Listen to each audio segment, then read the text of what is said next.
Only. तो आज group 17 चालू कर रहे हैं। Group 17 halogens. ठीक है, कौन कौन से एलिमेंट होते हैं? फ्लोरीन, फ्रोमीन, bromine, iodine. General electronic configuration की बात करें अगर अपन इसकी,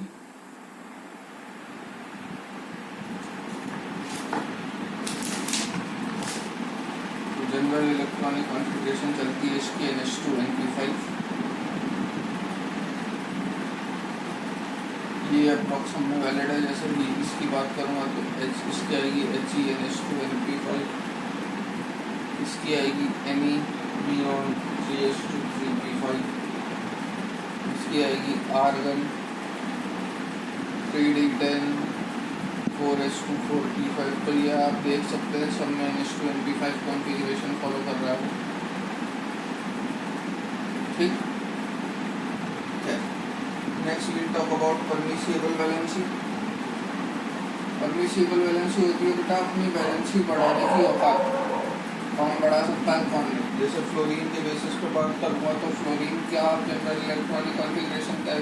2H2 2P5। तो S के अंदर बनाओगे 2,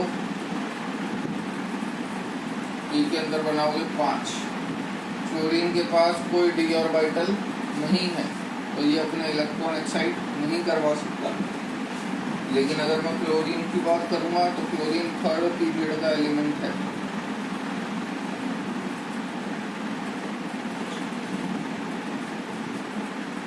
क्लोरीन थर्ड पीरियड का एलिमेंट है तो इसके पास D भी होगा, D भी होगा, S भी होगा। ये अपने इलेक्ट्रॉन एक्साइट करवा सकता है और वो इसने करवा भी दी। 2 4 2 6 7 1 2 3 4 5 6।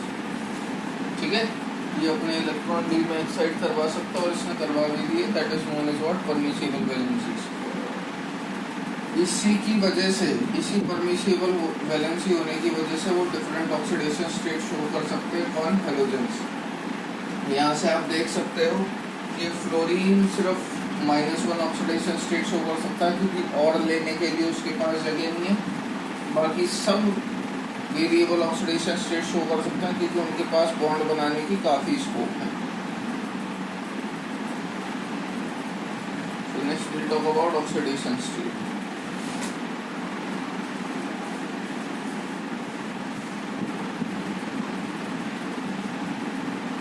ऑक्सीडेशन स्टेट के बाद बेसिस पर बात करोगे तो ये -1 to +7 इसकी ऑक्सीडेशन स्टेट जाती है। ठीक है। Next we'll talk about atomicity. तो they all are diatomic molecule. F2Cl2 Br2 I2 इस फॉर्म में ये एग्जिस्ट करते हैं। ठीक है। कलर की बात करेंगे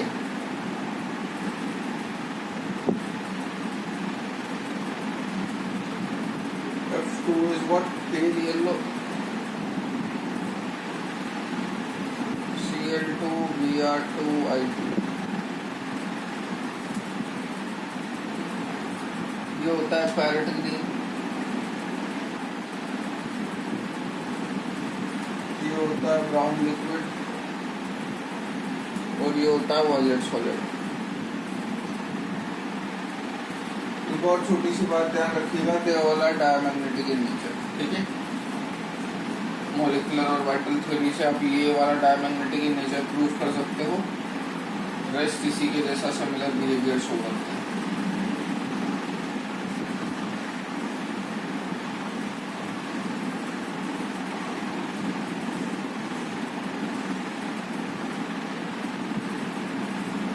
नेक्स्ट अगर कोई आपसे पूछे कलर, डाई हेलोजन कलर क्यों शो करते हैं? डायमैग्नेटिक इन नेचर है तो कलरफुल होने चाहिए थे, तो भैया कलर क्यों शो करते हैं? तो they show colour because of होमो-लुमो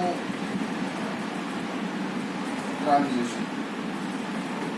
होमो-लुमो transition क्या होता है? HOMO highest occupied molecular orbital, lowest unoccupied molecular orbital. Chemical bonding के बात है, उम्मीद करता हूँ याद होनी चाहिए।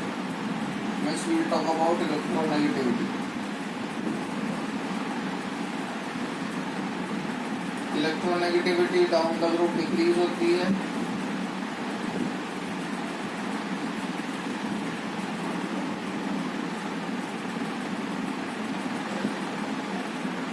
Chlorine is the most electronegative element in the periodic table, having electronegativity 4.0, 3.5, 2.8, 2.5.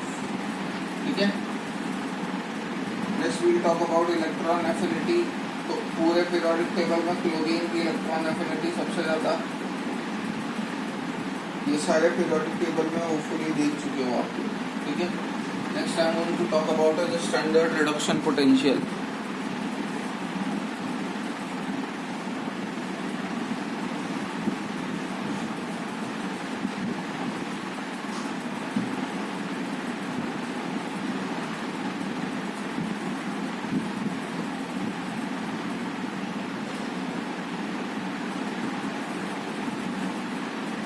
Standard reduction potential मतलब रिड्यूस होने की टेंडेंसी बता, यानी कि ई नॉट ऑफ x2 से x माइनस जाने की टेंडेंसी। तो ध्यान रखिएगा इसमें F2Cl2 Br2I2 ये ऑर्डर चलता है।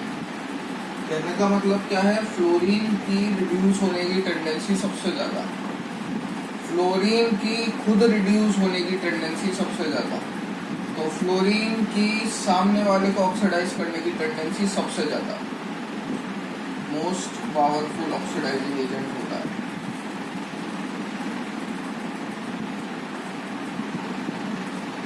ठीक है। ये जब भी किसी से रिएक्ट करेगा ये सामने वाले को ऑक्सीडाइज करेगा और खुद रिड्यूस होगा, confirm. So the reaction that takes place is H2 + 2 electron gives 2x minus. Clear है। रिपीट कर देता हूँ, ये जब भी किसी से रिएक्ट करेगा ये सामने वाले को ऑक्सीडाइज करेगा और खुद रिड्यूस होगा। क्लियर है। जैसे आप F2 की किसी भी रिस्पेक्टिव हेलोजन से रिएक्शन करवा दो, मतलब this can be anything, chlorine, bromine, iodine.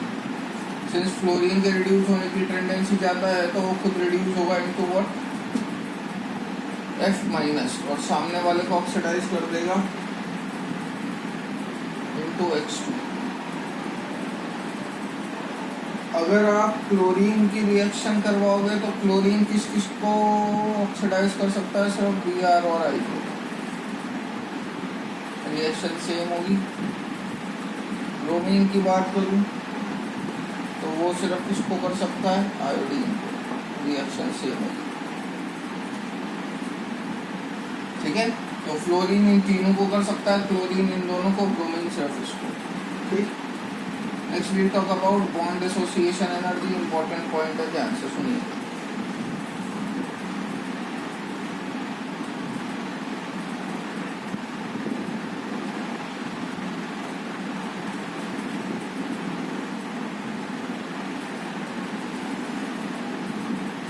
Length जितनी ज्यादा होती है, बॉन्ड जितने बड़े होते हैं, ठीक है, उनको तोड़ना उतना ही आसान होता है। ऑब्वियस सी बात है, फोर्स ऑफ अट्रैक्शन कम होता है तो बॉन्ड आसानी से टूट जाता है। तो अगर मैं आपसे बात करूं कि भैया किस किस के बॉन्ड आसानी से टूट जाएंगे, F2Cl2 Br2I2 में। ठीक है। तो अपन क्या बोलेंगे, फ्लोरीन फ्लोरीन छोटे, फोर्स ऑफ अट्रैक्शन बहुत ज्यादा, तो कायदे से जो ऑर्डर होना चाहिए था वो ये होना चाहिए था, बट ऐसा होता नहीं है। ऑर्डर थोड़ा सा ट्विस्ट होता है। Cl2 Br2 F2 I2। क्यों होता है ऐसा, क्योंकि फ्लोरीन की साइज होती है छोटी, तो इनके बीच में इलेक्ट्रॉन का रिपल्शन जो होता है वो बहुत ज़्यादा हो जाता है। इलेक्ट्रॉन का रिपल्शन बहुत ज़्यादा होने की वजह से इनकी एनर्जी बहुत कम हो जाती है, इसलिए यहाँ पे लिखा हुआ है। ठीक है। इम्पोर्टेंट एक्सेप्शन है, ध्यान रखिएगा। Next we will talk about hydra acids.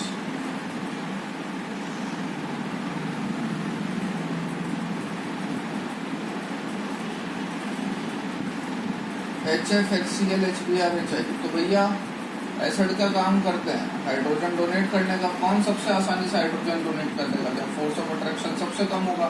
Force of attraction सबसे कम कहाँ होगा, फ्लोरीन तो मोस्ट इलेक्ट्रोनेगेटिव है, हाइड्रोजन को पूरी तरीके से पकड़ के रखेगा। तो HI, HBr, HCl, HF। सबसे आसानी से हाइड्रोजन दे देगा, मतलब सबसे ज़्यादा एसिडिक। लेकिन ऑक्सी एसिड के केस में उल्टा हो जाता है काम। ऑक्सी एसिड के केस में क्या है, जैसे आप HClO3, HbRO3 और HiO3 ले लो, क्या में टूटेगा, H++Cl3 minus, H++BrO3 minus, H++IO3 minus. ठीक है, जैसे जैसे नीचे जाते जाओगे साइज में डिफरेंस बढ़ता जा रहा है। O3 तो कॉमन है, क्लोरीन, ब्रोमीन, आयोडीन में आयोडीन सबसे बड़ी साइज का, सबसे बड़ी साइज का मतलब ओवरलैपिंग सबसे कम होगी, ओवरलैपिंग सबसे कम होगी तो लीस्ट स्टेबल होगा। अब कोई चीज़ लीस्ट स्टेबल की साइड तो जाना नहीं चाहती, तो HiO3 की IO3 माइनस में जाने की टेंडेंसी बहुत कम, तो HClO3 की Cl3 माइनस में जाने की टेंडेंसी ज़्यादा, क्योंकि ये ज़्यादा स्टेबल है एज कम्पेयर टू इसके। तो क्योंकि यहाँ से यहाँ जाने की टेंडेंसी ज़्यादा, तो ये आसानी से H+ दे देगा, तो HClO3, HbRO3, HiO3। सबसे पहले रेजोनेटिंग स्ट्रक्चर देख लेना तीनों की, क्योंकि इक्विवेलेंट रेजोनेंस शो कर रहे थे और तीनों की तीन ही रेजोनेटिंग स्ट्रक्चर पॉसिबल है, इसलिए आप उस बेसिस पर डिस्टिंग्विश नहीं कर सकते। लेकिन सपोज ये तो अलग अलग में कंपेयर हो गया, अगर वो इसमें कंपेयर करवा दे कि HClO, HClO2, HClO3 और HClO4, इसमें कंपेयर करो तो ये H++Cl minus, H++Cl2 minus, Cl3 minus, Cl4 minus में टूटेगा। यहाँ पे आप देख सकते हो ये तो 4 इक्विवेलेंट रेजोनेंस बनाएगा, ये 3, ये 2, ये 1। तो जितनी ज़्यादा रेजोनेटिंग स्ट्रक्चर होती है स्टेबिलिटी उतनी ज़्यादा होती है। तो HClO4, HClO3, HClO2 और HClO। ठीक है, होपफुली ये क्लियर होगा। अब बात आ जाती है इस टाइप के कंपाउंड कौन कौन बना सकता है। तो एक बात हमेशा ध्यान रखिएगा, जब भी मैं HOX टाइप का कंपाउंड बोलता हूँ, जैसे भी आपको थोड़ी देर पहले HClO बोला या HClO2 बोला, HClO3 बोला, वो लिख रहे हैं अपन HOXO, HOXO2, HOXO3, chlorine, chlorine, bromine, iodine. आपको HOF दिख जाएगा, बाकी नहीं दिखते। क्लोरीन में आपको चारों दिखेंगे, ब्रोमीन में ये नहीं दिखेगा, बाकी दिखते हैं। आयोडीन में ये नहीं दिखेगा, ये नहीं दिखेगा, ये दिखेगा, ये दिखेगा। ठीक है, ध्यान रखिए बात। Next we talk about is what, disproportionation reactions और डाइहेलोजन।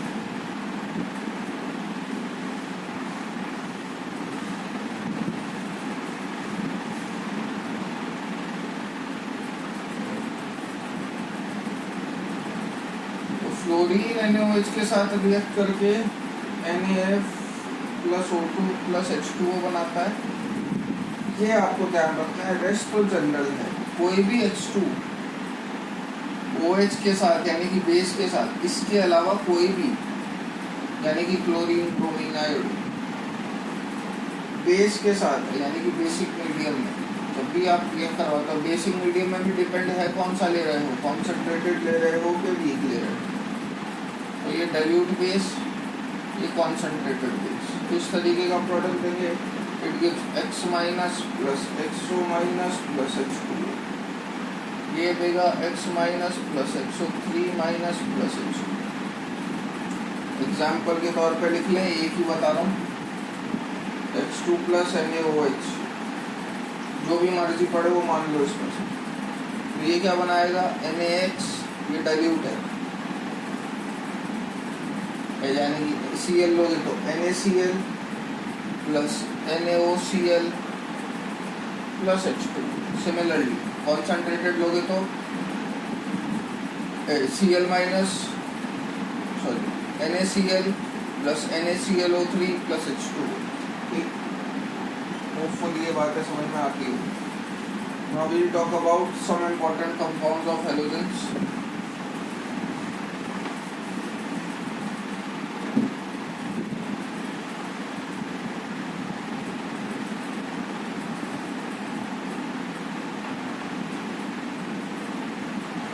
इसमें पहला आता है इंटर हेलोजन। इंटर हेलोजन के बेसिस पे बात करोगे भैया तो इंटर हेलोजन मतलब आपस में कंपाउंड बनाना। अब आपस में कंपाउंड बनाने की टेंडेंसी किस किस की है वो समझिएगा। इंटर हेलोजन में मेनली आपको चार तरीके की कैटेगरी मिलेगी। एक AB टाइप का कंपाउंड, एक AB3 टाइप का कंपाउंड, एक AB5 टाइप का कंपाउंड और एक AB7 टाइप का कंपाउंड।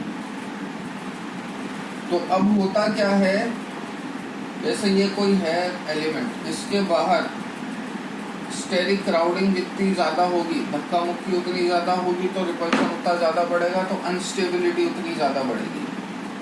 अच्छा, स्टेरिक क्राउडिंग ज़्यादा कब होगी? जब अगर बाहर वाला एलिमेंट साइज में बड़ा आ जाता है, धक्का मुक्की होने की टेंडेंसी ज़्यादा हो जाती है। छोटा वाला तो चलो ज़्यादा क्वांटिटी में एडजस्ट हो सकते हैं, लेकिन बड़े वाले ज़्यादा क्वांटिटी में एडजस्ट नहीं हो पाएंगे। तो कुल मिला के स्टेबल होने के लिए कंपाउंड को सेंट्रल एलिमेंट तो बड़ा होना चाहिए लेकिन सराउंडिंग छोटे होने चाहिए। तो इसलिए इसमें IF7 तो एग्जिस्ट कर जाता है क्योंकि आयोडीन बहुत बड़ा, फ्लोरीन बहुत छोटा, बाकी कोई एग्जिस्ट नहीं करता। इसमें IF5 एग्जिस्ट कर जाता है, BRF5 एग्जिस्ट कर जाता है, ClF5। फ्लोरीन तो सभी में एग्जिस्ट कर जाएगा भैया क्योंकि वो तो साइज में छोटा है। यहाँ पे मैं CL7 नहीं बना सकता क्योंकि क्लोरीन साइज में बड़ा हो जाता है, तो साथ साथ क्लोरीन तो नहीं झेल पाएगा वो। ठीक है, ध्यान रखिएगा, वो फुली समझ गए। इसमें कौन एग्जिस्ट करता है? इसमें ICl3 एग्जिस्ट कर जाता है, 3 तक झेल सकता है ये। क्लोरीन एग्जिस्ट कर गया तो फ्लोरीन तो एग्जिस्ट कर ही जाएगा। BRF3 और ClF3 एग्जिस्ट करते हैं, इसके अंदर सब एग्जिस्ट कर जाता है। IF, ClF, ICl, IBr, BrCl, BrF। ठीक है, ये सब आपको थोड़ा बहुत कुछ ध्यान रखना है।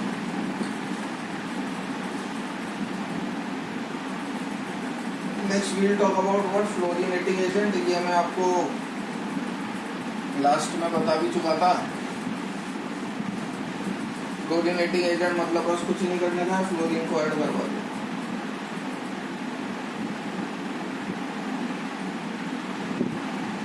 तो इसमें आप ध्यान रखिएगा, ClF एक स्ट्रॉन्गेस्ट फ्लोरीनेटिंग एजेंट है। इसकी मैं रिएक्शन करवाऊँ एल्यूमिनियम से, यूरेनियम से, सल्फर से, SF4 से, क्या प्रोडक्ट देगा? फ्लोरीन ऐड करवाने का है बस। एल्यूमिनियम की ऑक्सीडेशन स्टेट +3 होती है, Al +Cl2। ये बनाता है UF6 +Cl2, SF6 +Cl2, और ये बनाता है SF5Cl। ध्यान रखना है आपको। कुछ फ्लोरीनेटिंग इंटर हेलोजेंस यूरेनियम के ऑक्साइड को भी फ्लोरीनेट कर देते हैं, तो ये रिएक्शन बहुत इंपॉर्टेंट है, पता होनी चाहिए। UF4 + O2 + Br2। Next UF4 ClF3 के साथ रिएक्ट कर जाता है और ये UF6 + ClF बना लेता है। These are some important reactions, ये सब भी अपने को पता होनी चाहिए। ठीक है, next we will talk about what polyhalide ions बेटा, या इंटरसूडो हेलोजेंस। इंटरसूडो हेलोजेंस ये सीधे सीधे ध्यान रखना, इसमें कोई दिमाग नहीं लगाना।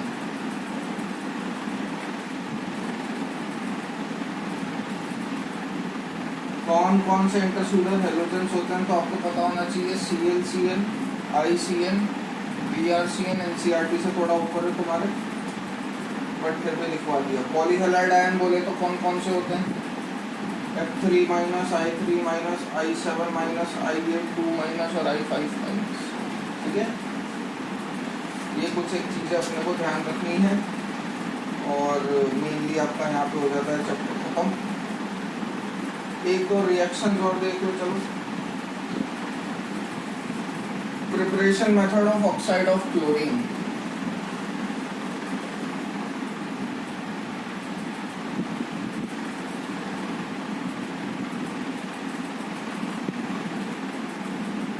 पहले बताते हैं Cl2, ये ब्राउनिश येलो गैस होती है। कैसे प्रिपेयर होती है? Cl2 की रिएक्शन करवा दो मर्क्यूरिक ऑक्साइड के साथ, ये HgO HgCl2 + Cl2O। Cl2O की रिएक्शन जब आप अमोनिया से करवाओगे ये बहुत ज़्यादा एक्सप्लोजिव होती है। N2NH4Cl प्लस H2O बनाता है, इसलिए रिकमेंड नहीं करते इसे कराना। सेकेंड बात करें अपन अगर ClO2 की, वो कैसे प्रिपेयर होता है। KClO3 की रिएक्शन करवा दो एसिड के साथ। कौन सा एसिड के साथ? H2SO4, कोई सा भी ले सकते हो, कोई ज़रूरत नहीं। ये डिस्प्रपोर्शनेट कर जाता है KHSO4 HClO4 ClO2 plus H2O में। यहाँ से आप देख सकते हैं क्लोरीन यहाँ पे +5 का था, यहाँ पे क्लोरीन +7 और +4 का डिस्प्रपोर्शनेशन रिएक्शन शो कर रहा है। नेक्स्ट अगर मैं बात करूँ Cl2O6 की या ये ट्वाइस ऑफ ClO3 की, इसे आप प्रिपेयर करवा दो, Cl2 की रिएक्शन करवा दो ओजोन के साथ, वो Cl2O6 प्लस O2 दे देगा। ठीक है, Cl2O6 ध्यान रखिएगा डायमैग्नेटिक होता है, लेकिन Cl2O3 ध्यान रखिएगा पैरामैग्नेटिक इन नेचर होता है। क्लियर। नेक्स्ट एक लास्ट रिएक्शन बचती है Cl2O7 की, ये देता है HClO4 प्लस P4O10। बहुत ज़्यादा डिहाइड्रेटिंग, अच्छा डिहाइड्रेटिंग एजेंट होगा, तो पानी निकाल दीजिए, आपको मिल जाएगा HPO3 plus Cl2O7। Colourless solid होता है। From here we will continue in the next class.